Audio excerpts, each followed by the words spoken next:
So basically, what happens when you fuse true religion with civil religion, which happens in every society that I've been a part of, what happens is that basically you are making God the enforcer, the inventor and enforcer of all the systemic evils that the society generates. Right? It's one thing to say, well, I'm imagining God is playing a role in society, so then God's complicit like all the other role players, right?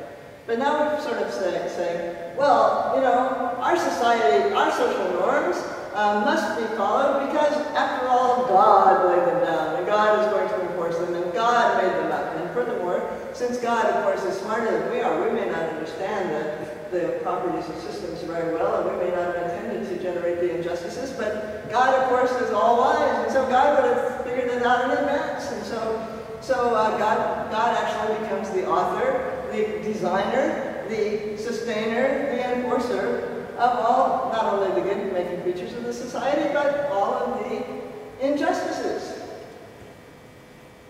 Okay, that's step 2.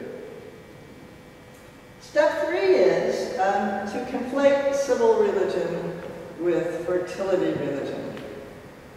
Okay, now this is easy because civil society, and we find this in the Vatican documents, it's all over these Vatican documents, civil society has an interest in the management or the exercise, the way the reproductive potential of the society is used, right? Because if society wants to survive, then it wants the next generation to be produced and reared, at least enough people and with enough health and skill and so on to keep the society going. Social survival requires that the reproductive potential of the society be managed in such a way that that happens, right? So that's certainly a legitimate interest that a society might have, unless you think the human race shouldn't go on, and sometimes I wonder myself, but I kind of talk myself out of it because I think, well, God must have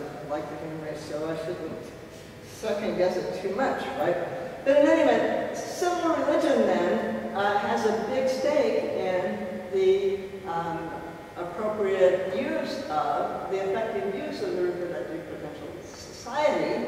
And so the society lays down a lot of rules about sexual behavior. It sets up institutions about sexual behavior, but it figures out implicitly or explicitly behaviors that it thinks will serve this common good, which is the continuation of society, serve its own social survival, and those which would be counterproductive.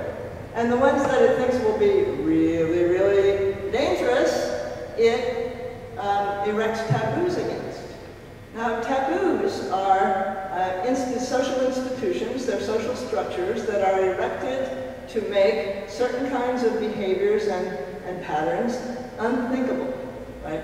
The taboo casts behavior, lifestyle, whatever it is, into outer darkness.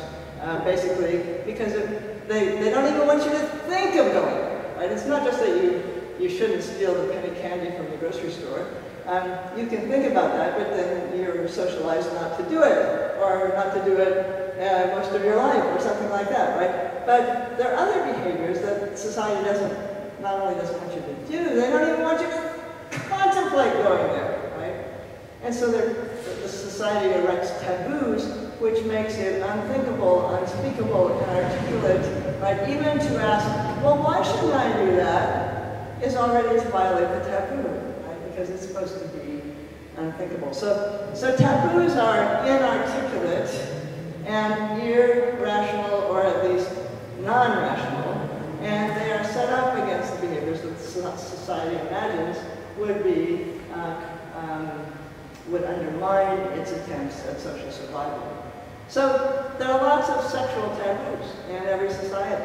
They're different in different societies, but there are lots of sexual taboos, and it reflects this idea that civil religion is easily focused upon fertility religion. It's a version of a fertility religion because the social survival so depends upon this effective use of the reproductive potential. And so basically then, God, as the author of society and its social rules, becomes the author of all of the taboos, all the rules and regulations and all of the taboos. And this becomes one of God's big interests. And we can see this in the Bible.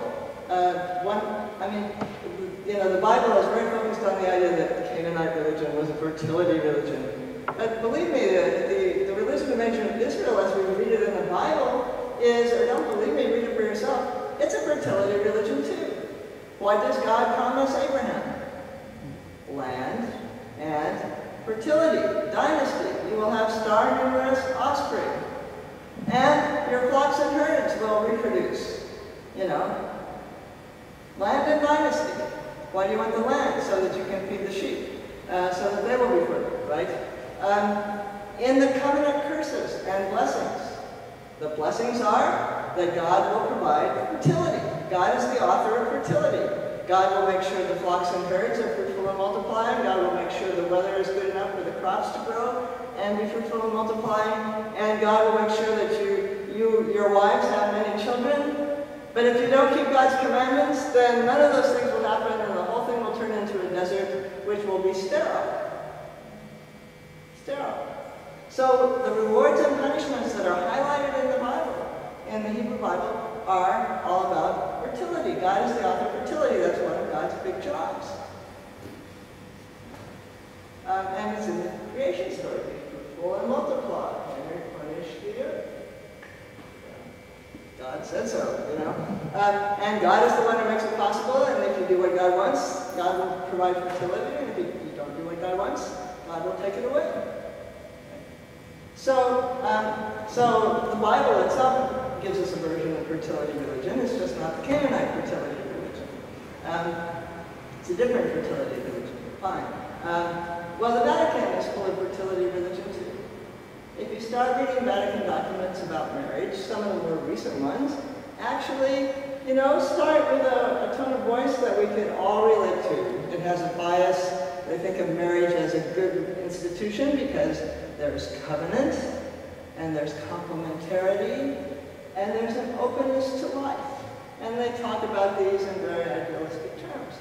And one can say, well, those are good making features in a relationship, that it's covenanted, so it can take a long time to develop and solidify and provide stability and security, and within which people can experiment, blah, blah, blah. That's a good making feature. We can see that that's, we don't have to say it's the only good making feature, but it's a good making feature. And complementarity, well, it's good if some people are good at one thing and other people are good at another thing. I'm good at cleaning, my husband is good at balancing the checkbook, and that's very sexist, but that's the way it turned out. Whatever it is, but complementarity can be good in relationships. We can see that would be so. And openness to life, to being hospitable to life in various forms, and hospitable to creativity. We can see that those are good making features. But of course, these features are not gender specific, right? Those features could, the Vatican wants to say, well, we must see that human beings are not just animals. We are animals, and we inherit things from animals. But then the Vatican documents go on to say, but we're persons, and persons have something more than animals. And furthermore, we're spirits. That means we can reach out to God and so forth. And so there's more to human beings than just being a cow or an animal, So we go, yes, that's right. And then they give us these three things. We think, yes, that's right. And so those things can characterize partnerships. It doesn't matter what mixed match of genders you have, right? It could. But when the Vatican gets into it, having said that in the first few paragraphs, then they say, and as to genital sexual activity, it's only okay when you expect to, when you do it when you want to reproduce children, and otherwise, whether you're married or not, you shouldn't do it. Right? And you think, okay, you want to minimize sexual intercourse, and then you want to restrict it to times when it will maximize the reproductive potential of the intercourse that you allow. It's sounding very much like fertility religion